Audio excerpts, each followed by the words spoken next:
Hello, one and all, and welcome back to another exciting episode of the Exiled Prince. Last we left off, our heroes had made their way through the Great Desert, hitting all of the big United Cities locations, and they're kind of meandering their way up to the north of the map. The Great Desert. I'll figure out how to do a good map overview because the Kenshi's got a very large and very cool world map, and so since I'm doing still images, it's a little hard to contextualize where we all are, but it's something I'll figure out for the future. They've kind of hit the north coast, and we're curving a little bit to the left. Gonna make our way west towards the Cannibal Plains and the Leviathan coast. And so here we have a distant hive village. It's our old friends, the Western Hive. They've got a couple of sort of satellite villages way out on the coast, far away from their normal haunts. So we say hi to them, make sure to not see our hive exiles. I don't know what it is. The caravans from the Western Hive are happy to trade with hive exiles, but if a hive exile comes into a village and tries to shop in one of the stores, they will yell at them and tell them to get out because they spread madness. So, I don't know, I guess they give the extra good anti-madness vaccines to the caravans before they head out. So we pass through, sell a little bit of the junk that we've picked up that's not going to be useful to us. One of the shopkeepers is angry that we didn't didn't buy any of his goods, so we get our classic Fiona running away from an overzealous hive shopkeeper screenshot. Become a whole new subgenre within our story. And we also pass Fort Simeon, which is the base of the rebel farmers, who are the Empire peasants that are in rebel. We've seen them before with the hats and the sticks. This is where they live. If we could ally with them if we want, and maybe we will in the future. But in order to do that, we would need to piss off the Empire, and then we could come to the rebels, and they'd be like, well, you're an enemy of the Empire, so that means you're friends with us. But for now, we'll just give them a wide berth and pass along. And we also find, I've not seen this before, because this is, a lot of the areas we've been in so far, I've tread a lot in my other playthrough of this game, but I've never really been to this northwestern corner of the map before, so it's sort of a first-time explore for me as well. And I ran into this strange tower. Just, you can see it's a normal Kenshi tower, and I didn't know what the deal was. And then I saw that the Goat Man was here. You might remember from one of our first couple entries that there's periodically you'll run into a nomad who's traveling with nothing other than a large herd of goats. Clearly they are meant to be multiple of them, but I like to think that it's a single Goat Man that we keep running into over and over across the whole continent. And I got close to this tower, and it was labeled as Goat Tower or something similar on the map. And honestly, I was very worried because goats are serious business in Kenshi. It's one of the sort of running jokes in the Kenshi fan community is that every player in their first playthrough tries to attack a goat at the beginning of the game because they figure it's an easy target that they can beat up, and then the goat absolutely murders them because the goats are strong. So I was very worried about how even with the Unhive being this heavily armed adventuring party, I was not thrilled about the prospect of fighting a tower full of goats. But it turns out the goats were perfectly friendly. Here you can see Sakria inside the tower with the goats. They were totally happy to let us plunder the barrels with books and I don't know what else, crafting materials, whatever was in this tower. So, it turned out to be a pleasant little stop instead of the pits of hell descending on our poor, the remaining limbs of our poor adventurers. And so as we pass north over the mountains, we give a skirt. There's an area in the kind of center north coast that is the main contested area between the United Cities and the Holy Nation. And so you'll run into large faction spawns between those two groups that, we're not hostile with either of them currently, but since we have skeletons in our party, the Holy Nation will attack us on sight, even though we're strangers to them. But so we approach the Cannibal Plains, and we have this exchange where Little realizes that the cannibals actually have a pretty good life because you don't really see him paying taxes, and Green chimes in saying that they just eat the rich and their taxmen if they gave them any trouble. So maybe the cannibals have it all figured out, though maybe not, as we'll see. Speaking of cannibals, sort of, this is Bastion, which is the base of the Cannibal Hunters. They're a group of people from... There's these villages. We'll see one of these villages later on in this one that are sort of just the people who... The normal people who populate this area. It's just there's fishing villages. There's a city called Dead Cat that they used to live in but is now occupied by cannibals. It's a very much just like... They're not associated with the Empire or anything. It's just villagers. But because the cannibals are giving them problems, a lot of them have formed this group of Cannibal Hunters, which are they roam around with their crossbows and such, and they hunt cannibals, as you would figure from the name.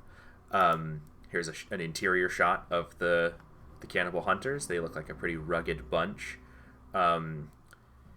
And now we meet our first cannibals, because we've drifted close enough to their territory that we'll start running into their alarmingly large spawns. In Vanilla Kenshi, there's just one faction of cannibals, which look like this. But in the mod that I'm playing, it's there is a big cannibal expansion mod that really fleshes them out that I'm not using.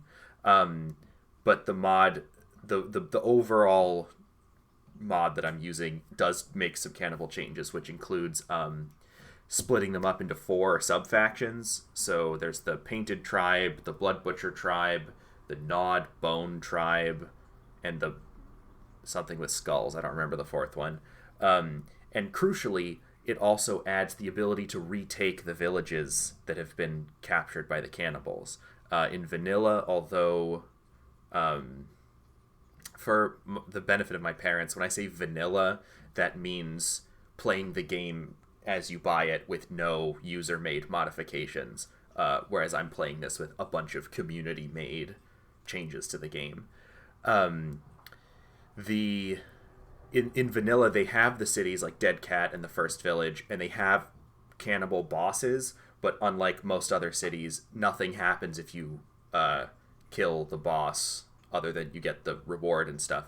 But you can't let the former residents re-inhabit their villages, but this mod changes that, so we can reclaim Dead Cat if we want, and we will want. Spoiler alert, that's what we're going to do next, or our next kind of thing we're going to plan to do. Here's another picture of one of the other cannibal tribes. They don't wear armor, but they do carry big old cleavers, and there's a lot of them. Here's a picture of us having a little fight, having a little tussle with the Blood Butchers. We are handling them pretty well. One of the main concerns with fighting cannibals is that... here we are. Kind of, you can see our boys limping a lot. You can see everyone's carrying an unconscious party member, and the reason why everyone is carrying them instead of leaving them on the ground is that cannibals have a habit of picking up and running away with unconscious party members, or unconscious anyone really, because they've been split into tribes. You can see them do this to each other in this mod, but so you got to be careful when someone goes down. You can't just... There are certain... Cannibals are among several groups in the game that will grab people and run off with them when they go unconscious. They'll bring them to their village and lock them up in a cage, and then they will eventually eat them. So you gotta... If we're close to a village, it's not urgent, because the person will probably just sit in the cage while we finish killing the rest of the cannibals. But if we're far away from a village, it is something that we want to get right on, because otherwise we'll have to do a big chase. And so we kill those cannibals, and that's where I think where I role played in my mind, because that's where most of the role playing has to happen. That Sakri and the Unhive as a whole were swayed by the stories of the Cannibal Hunters and like the horrors that they had to tell of people being taken, and then seeing the Cannibal Plains, and that they have put their mind to it that they are going to not kill every single cannibal, because there are still cannibal villages, but to reclaim Dead Cat and its lands and allow those people to return to their homes and inhabit their lands again. And so this next leg of our our journey is largely going to be heading back to our base in Vane. Again, the place, not in vain, as in it's pointless. Heading back to Vane, and we're gonna build some shiny new armor, because we got, cool technology that we've looted from those ruins and stuff.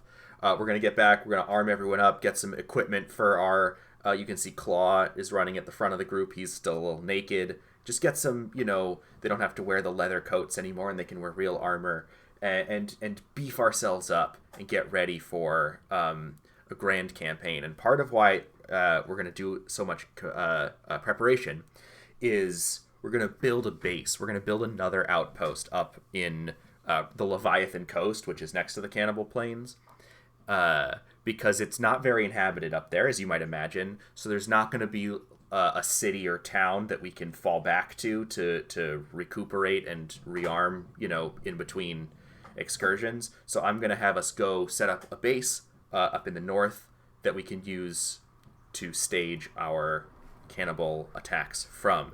And so we've turned back, rather than pushing north into cannibal territory, we've turned south, and we're going to brush up against the edge of Holy Nation territory, which, as I mentioned earlier, is a little dangerous for us if we meet them, because they will attack us. But you can see that the geography is a little different in the Holy Nation. It's a little bit more mountainous. They've got actual trees. It looks a little bit more kind of habitable for humans. And we're going to run past the Flotsam village, which is where the Flotsam Ninjas live. Flotsam Ninjas are another faction that's very cool. They are refugees from the Holy Nation, from like the discriminations in the Holy Nation. They're mostly women. And you can see from their dialogue that a lot of them are still religious. They are still believers in Akron, in the religion of the Holy Nation, but that they fled for a variety of incredibly understandable reasons. And they give us a little bit of a hard time when we get there, because the person that I send in is a hiver, and so they're like, what are you doing here? But we will eventually ally with them, because they're a useful ally to have if you are fighting the Holy Nation, which I hope to do. And we also arrive in the city of World's End. This is a tech hunter city that is settled just on the edge of the Holy Nation, and they kind of sneakily do science research here, which the Holy Nation is not usually wild about. But you can see they've built right here at the front of the gate, there's these two statues of the Holy Phoenix, which is the leader of the Holy Nation, and they kind of keep up this appearance that they are a law-abiding Holy Nation city, and that keeps attention off of them and allows them to do research in that big lab. You can see in the way back of the picture, there's this big round brown lab that you've now seen several buildings like that. That is the capital of the headquarters of the Machinists, which is a sub-faction of the Tech Hunters. And I'm going to give you guys a little bit of a Kenshi lore spoiler, so just cover your ears for a little bit if that's something you care about, which is that the second in command of the Machinists is a skeleton. He's a robot. And if you talk to him as a skeleton, he will say something like, "Don't worry, brother, the humans will never find out, not as long as I'm second in command here." Something along those lines. And that's taken to mean that so the reason that the Holy Nation hate the skeletons is that supposedly the skeletons did some kind of huge atrocity against humankind, and that's why the Holy Nation considers them, enemies and kills them on sight. And people think that, by people I mean like players, think that this line is suggesting that there is some truth to that, and that this character is using his position in the Machinists organization to collect and then destroy evidence of that actual atrocity that did happen. Wild stuff, I guess. But so we leave World's End and we head south into the Floodlands. The Floodlands is not as scary as it looks. You get some of those spiders, those robot spiders wandering around, and there are spiders in the labs as usual, but no one else is really here, and unlike the Deadlands, the rain isn't acid, so you're not taking damage all the time. It's just a kind of weird, spooky little place with a few labs to plunder. And there's also this tower, which has a very important occupant, which is a skeleton named Burn. It's another unique recruit for us to recruit. He is pretty old, and he was an adventurer, and he's longs for adventure, but feels like he's kind of done everything. And so if you tell him that you've got plenty of opportunities for adventure, he'll join you for free, which means we can have him.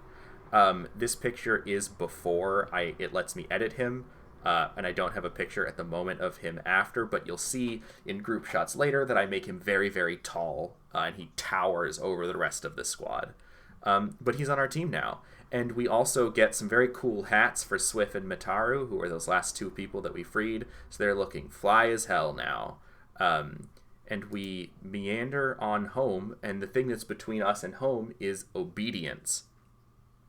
There's not much in Obedience, but it's one of the coolest looking places and just spookiest vibes of anywhere in the whole game. It's just flat land that's described as being metal, like the ground is hardened metal. And what do I say? I mean, there's giant robot hands sticking up out of the ground. It's scary as fuck. Like, look at this. Look at these hands. They're huge. And they're just sticking out of the ground. They don't move. That would be terrifying. But I don't know what else to say about Obedience other than it's got the spookiest vibes of anything I've ever seen. And here's the promised village. We got some villagers. Not really anything to say. They just live their little lives in their little plains. And that's about it for this one. Just kidding. We swing by Raptor Island on our way home. Raptor Island's an island full of river raptors. River raptors don't attack you if you don't attack them, so it's not that scary. It's just a little island. Here's a shot of the island. You can see there's this little ruin. The ruin is also named Raptor Island, so it's a real New York situation. And in that, there's some fun stuff on the ground to loot. And there's also the Mega Raptor. Who's this guy? He looks like a normal river raptor, but he's like 5 times the size. And so we swing in and we kill him, take the stuff, and then it's time to head back home to the base to gear up for our grand expedition north, where we will do a lot. There's a little bit to come before we actually get to defeating the cannibals, but it's coming. So thanks for sticking around this long if you did, and I will catch you next time.